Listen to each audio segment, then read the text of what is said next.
डोटासरा के बीच अंतर्कलह की चर्चा सारी बेबुनियाद बातें हैं। ऐसा कोई मतलब नहीं है। पूरी पार्टी एकजुट थी, एकजुट है, एकजुट रहेगी। हमारा उद्देश्य व्यक्तिगत महत्वाकांक्षों को पूरा करना नहीं है। हमारी पार्टी विपक्ष में एक जिम्मेदार विपक्ष होने के नाते हम सभी लोग सदन के अंदर, सदन के बाहर सरकार को जवाबदेही बनाने का काम करते हैं। अभी 1.25 साल हो गया सरकार का। उपलब्धि मात्र ये है कि एक मंत्री का इस्तीफा हो चुका, उसको सरकार एक्सेप्ट नहीं कर रही, गाड़ी बंगला कैंसिल कर रही है, लेकिन मंत्री बरकरार हैं, वो दफ्तर जा नहीं रहे। डॉक्टर किरोड़ी मीणा जी आज मंत्री हैं कि नहीं, ये बहुत बड़ा सवाल है। और जो मुद्दे वो उठा रहे हैं उसमें सरकार की चुप्पी है, उसको जवाब नहीं आ रहा। तो ये असमंजस जो पैदा हुआ है, ये हमारा काम है पूछे विपक्ष का कि आपने शपथ दिलाई व्यक्ति को, उनको बर्खास्त नहीं कर रहे, इस्तीफा ले नहीं रहे, घोड़ा गाड़ी बंगला कैंसिल कर रखा है, मंत्री बने हुए हैं, वो छोड़ना चाह रहे हैं, 100 बार कह चुके हैं, सरकार तैयार नहीं है। तो कन्फ्यूजन जो पैदा हुआ है ये सरकार जानबूझ के करती है और मुझे लगता है उनकी नाकामी है। सरकार का रवैया क्या है? ऑफिसर्स पूरे हावी है प्रशासन में, और मैं बार बार कहता हूँ जो रूलिंग पार्टी है भाजपा, उनके विधायक आज दुखी परेशान है, उनको सुनने को तैयार नहीं है। अधिकारी हावी है प्रशासन के ऊपर। 1.25 साल में सरकार की कोई ऐसी उपलब्धि नहीं जिसको बखान कर सकते हैं। 2 बजट पेश कर चुकी है। हमेशा सरकार 3 लाख नौकरी देंगे, 4 लाख रोजगार उत्पन्न कराएंगे, घोषणा हो रही है, भाषण हो रहे हैं, धरातल पर उतर नहीं रहा। लॉ एंड ऑर्डर को देख लीजिए आप, चाहे हमारा जिला हो, चाहे प्रदेश का कोई कोना हो, महिलाओं के साथ उत्पीड़न हो रहा है, बलात्कार हो रहा है, शोषण हो रहा है, हत्याएं हो रही हैं और जिम्मेदारी लेने वाला कोई नहीं है। जोधपुर से लेकर अलवर तक हर जगह आप किसी जिले में देख लीजिए, वहाँ पर अपहरण, हत्या, लूटपाट, ये सारी इसको नियंत्रण करने के लिए एक स्ट्रॉन्ग लीडरशिप चाहिए प्रदेश के अंदर। इसका अभाव है। आपस में इतने सत्ता के केंद्र बन चुके हैं, अलग अलग मंत्रालय अपनी अलग धुन बजा रहे हैं, और दिल्ली और जयपुर में मंत्री और मुख्यमंत्री, इनका जो समन्वय होना चाहिए इलेक्टेड गवर्नमेंट का, उसका अभाव है। उसका नुकसान जनता को झेलना पड़ रहा है। सर, टोंक जिले में भी 3 घटनाएं हुई नाबालिग के साथ। एक तो ये पहले टोंक में हुई, उसके बाद लामारी सिंह और एक अभी जो पचैवर गांव है मालपुरा में, वहाँ पर भी दलित के साथ, बच्ची के साथ गैंग रेप हुआ है। ये कानून व्यवस्था का, मैं कहता हूँ आपको, सबसे पहली जिम्मेदारी सरकार की क्या है? हमारी बहन बेटियाँ सुरक्षित जी सकें।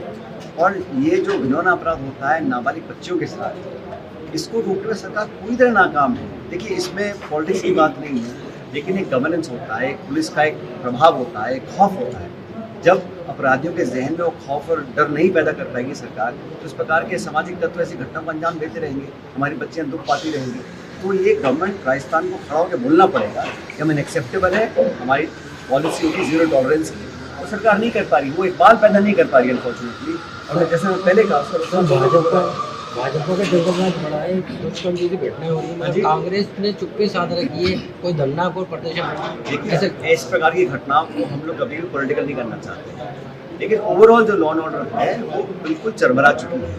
और मैं बार बार कहता हूँ कि पहली जिम्मेदारी सरकार की क्या है? सुरक्षा, लोगों को, एक बहन बेटियों को एक विश्वास पैदा करना कि आप अपना जीवन खुले से जीवन जी सकते हैं, पहली जिम्मेदारी वो है। बाकी भाषण और घोषणा पत्र और सारी स्पीच तो सरकार करती रहती है, लेकिन हाँ, सरकार पूरी तरह फेल है। लॉ एंड ऑर्डर को लेकर सरकार पूरी तरह फेल है। देखिए, पहले तो किरोड़ी बाबा विधानसभा में नहीं जा रहे थे, अब चर्चा ये है कि डोटासरा जी नहीं जा रहे हैं। ऐसा कुछ मैंने फिर कहा आपको, नेता प्रतिपक्ष टीकाराम जूली जी हैं, प्रदेश अध्यक्ष डोटासरा जी हैं, और वो दोनों मिलकर सरकार को कटघरे में खड़ा करते हैं। सरकार के पास जब जवाब नहीं होता, सरकार के पास कोई रिप्लाई देने को नहीं है, तो इस प्रकार की अफवाह फैलाने का काम भाजपा करती है। विपक्ष पर रहकर हमारा संघर्ष किस बात का है? जवाबदेही तय हो, पारदर्शिता हो, बजट की घोषणाओं को पूरा करें, जो भाषण सरकार देती है सदन के अंदर, उसको लागू करें। और ये जब जवाब पूछते हैं तो ध्यान भटकाने के लिए कभी कोई सुगोपा छोड़ देते हैं, कभी कोई सुगोपा छोड़ देते हैं।